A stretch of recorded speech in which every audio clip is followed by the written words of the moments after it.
Assalamualaikum warahmatullahi taala wabarakatuh. Selamat malam semua.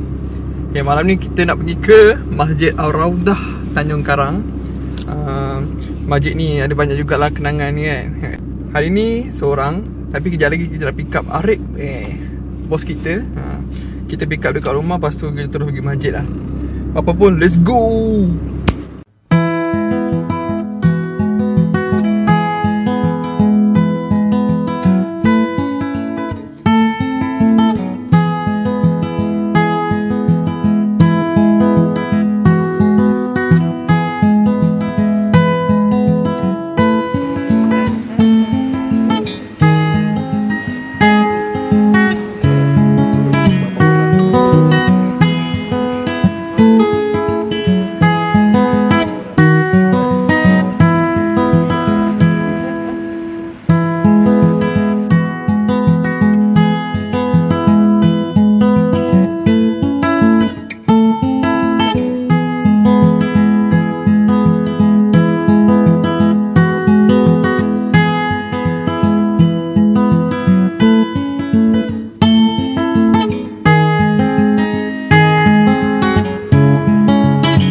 Terima kasih semua. Apa-apa tanya dia.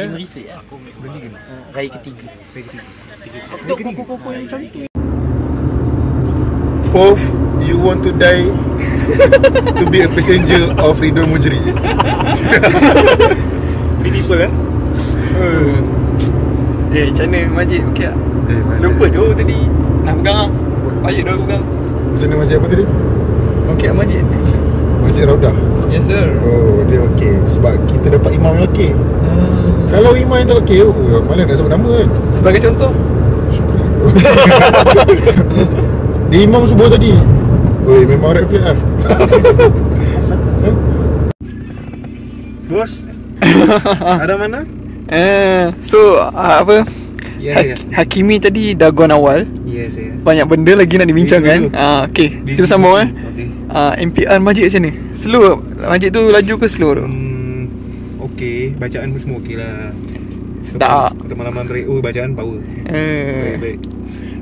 Parking macam mana parking? Parking okey, ada lagi. Ujung-ujung ni memang lapang lah ya. Okey. So, tu je lah. Tu je? Ada sedikit kata-kata? Kata-kata ya. Untuk Ramadan terakhir ni ya, semoga apa yang nak cakap lah. Alah, tak tahu duk. Kita dapat berjumpa lagi tahun depan lah. Mungkin insyaAllah dapat berjumpa tahun depan. Okay, kita sudahi dengan wabillahi taufiq wal hidayah. Wassalamualaikum warahmatullahi wabarakatuh. Tutup Rip. Tak habis tutup tu. Tak habis tutup. Tak habis lagi.